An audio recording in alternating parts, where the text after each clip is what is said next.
The last words anyone ever heard from Amelia Earhart crackled through a radio receiver on a sweltering July morning in 1937.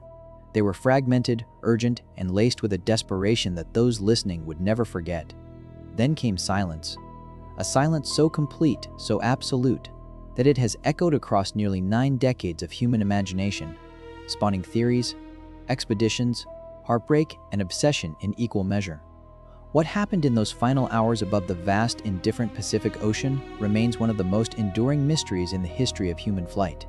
To understand what was lost that day, you first have to understand what was at stake. Earhart was not simply a pilot attempting a stunt. She was the most famous aviator in the world, a woman who had already crossed the Atlantic solo, who had shattered records and cultural barriers with equal determination.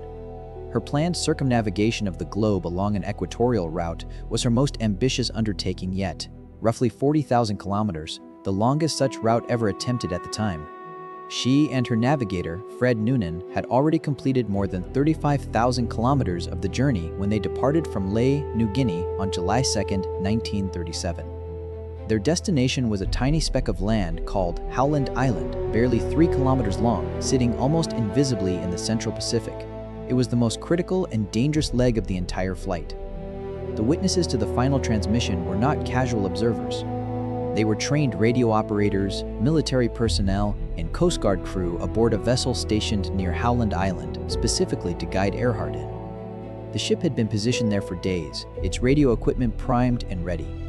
The crew were alert, professional, and deeply aware of the historical significance of their role. When Earhart's voice finally broke through the static that morning, what they heard was not the confident tone of a record breaker nearing her goal. It was something else entirely. Her transmissions, logged carefully by the ship's radio operator, painted a picture of mounting confusion and anxiety. She reported flying at an altitude of roughly 1,000 feet, searching desperately for the island. She gave a position reading that suggested she believed herself to be in the correct area. She stated that fuel was running low, dangerously low.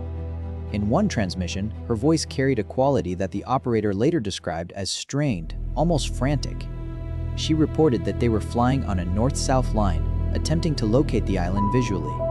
And then, sometime around 8:43 in the morning, local time, the transmissions stopped.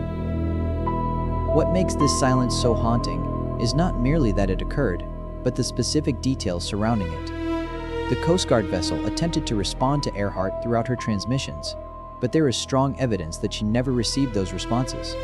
Her radio equipment had been modified before departure, and certain decisions made about the antenna configuration may have severely limited her ability to receive incoming signals. She was, in a very real sense, calling out into a void, unable to hear the voices trying to guide her home. The tragedy of those final moments may have been not just physical disorientation, but a profound and terrifying isolation, shouting into silence while help was close enough to touch. The investigation that followed was the largest air and sea search in American naval history up to that point. Vessels scoured approximately 250,000 square kilometers of ocean over a period of 16 days. Aircraft flew low over the water and over every island in the search zone. Nothing was found. No wreckage, no oil slick, no debris field, no bodies. The ocean offered no answers, only its vast, unchanging surface reflecting the sky back at the searchers. The official conclusion was that Earhart and Noonan had run out of fuel, ditched in the ocean, and sunk. It was a rational, reasonable explanation. It was also deeply unsatisfying to many who studied the case closely. The reason it remained unsatisfying is that the details do not close cleanly. In the days following the disappearance, multiple radio operators, some amateur, some professional, reported receiving transmissions that they believed came from Earhart's aircraft. These signals, logged from locations across the Pacific and even the continental United States, described a downed aircraft on a reef, a navigator injured, a pilot alive. One young woman in Florida kept detailed notes of what she claimed to receive over several days. Investigators at the time largely dismissed these signals as wishful thinking or atmospheric interference. But the sheer volume of reported contacts and the consistency of certain details across independent listeners who could not have coordinated their accounts has kept researchers returning to these logs for decades. This is where the case connects to a broader pattern that investigators of unexplained disappearances find deeply compelling. The Pacific Ocean has a long and documented history of swallowing aircraft and vessels without trace. only for fragments of the story to resurface years or even decades later. In several cases involving wartime aircraft, wreckage and remains were located on remote islands long after official searches had concluded. The islands of the Central Pacific, many of them uninhabited and rarely visited, have yielded unexpected discoveries with some regularity. Bones, equipment, artifacts. The ocean does not always keep its secrets permanently. In 1940, a British colonial officer on a remote island called Nikumaroro, located southeast of Howland Island, reported finding a partial human skeleton near the remains of a campfire. The bones were sent to Fiji for examination. A physician at the time concluded they were likely male. But the measurements recorded before the bones were subsequently lost have been reanalyzed multiple times using modern forensic methods. Several contemporary analysts have concluded that the skeletal measurements are more consistent with a woman of Earhart's approximate height and build than with the male classification originally assigned. The bones themselves have never been relocated. On that same island, researchers have found what they describe as artifacts consistent with a small camp. Fragments of a jar that matches a type of freckle cream that Earhart was known to use, remnants of a campfire, the bones of birds and fish suggesting someone survived there for a period of time. The island was uninhabited in 1937. None of these artifacts constitute proof. Each one, individually, could have arrived on the island through any number of means. But taken together, they form a pattern that serious researchers find difficult to dismiss entirely. The theories that have emerged over the decades fall into several broad categories, each with its own body of evidence and its own passionate advocates.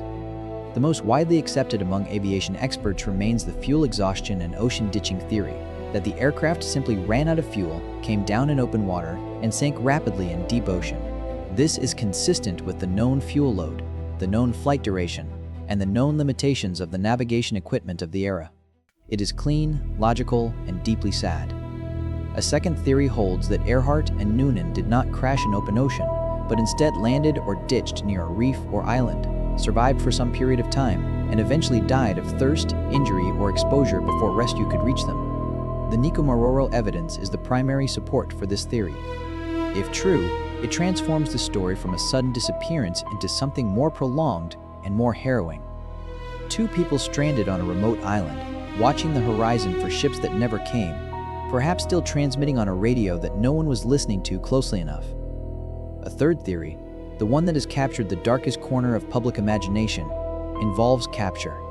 Some researchers have proposed that Earhart and Noonan were on a covert intelligence mission, that their route took them deliberately over Japanese-controlled islands in the Pacific, and that they were intercepted, captured, and held or executed by Japanese military forces. This theory gained significant traction in certain decades and has never been entirely extinguished, despite the lack of any verifiable documentary evidence from Japanese military archives to support it. The archives that have been examined suggest no knowledge of Earhart. But absence of evidence, as investigators always note, is not the same as evidence of absence. What remains genuinely, stubbornly unexplained is the gap between what the radio evidence suggests and what the physical evidence confirms. If Earhart ditched in open ocean and sank, why were there so many reported radio transmissions in the days that followed? Transmissions require power. Power requires a functioning aircraft, or at minimum, a functioning battery. A sunken aircraft provides neither. The post-law signals, if any of them were genuine, suggest the aircraft was on land or on a reef, not at the bottom of the ocean. And if the aircraft was on land, why was no wreckage ever conclusively found? The ocean floor near Howland Island lies at extraordinary depths. Modern underwater search technology has examined portions of the probable crash zone and found nothing identifiable. But the search area is enormous, the depths are extreme, and the ocean floor in that region is complex terrain. The absence of a confirmed wreck site does not close the case. It simply means the answer, if it exists, has not yet been found. What lingers most powerfully about the Earhart mystery is not the question of what happened to her aircraft. It is the question of what those final hours felt like. A woman of extraordinary courage and capability, flying through the pre-dawn darkness over a featureless ocean, searching for an island she could not find, calling out on a radio that could not hear the answers being sent back. The fuel gauges dropping, the sky beginning to lighten, the ocean stretching in every direction without landmark or reference. And then, at some point, a decision, or the absence of one, and silence. The silence has never truly ended. It has simply changed shape over the years, becoming a container for everything we project into it. Our admiration for her courage, our grief at her loss, our discomfort with the idea that someone so remarkable could simply vanish without explanation. The mystery of Amelia Earhart endures not because the evidence is particularly supernatural or inexplicable, but because the human story at its center is so livid, so immediate, and so unresolved. Somewhere in the Pacific, the answer exists. In a depth of water, on a reef, beneath the sand of a remote island, or in an archive not yet examined.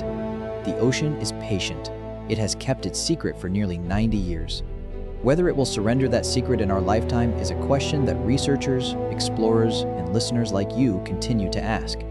And perhaps that is the most unsettling thought of all, that somewhere in the world right now, the evidence that would finally close this mystery may already exist, waiting to be recognized for what it is. If this story made you lean forward, if it left you with questions you want to keep asking, then you are exactly the kind of person this channel exists for. Leave a comment below with your own theory. The community here takes these discussions seriously, and some of the most compelling leads have come from listeners who noticed something others missed. Subscribe if you want to be here when the next mystery begins. Because the silence, as always, is only temporary.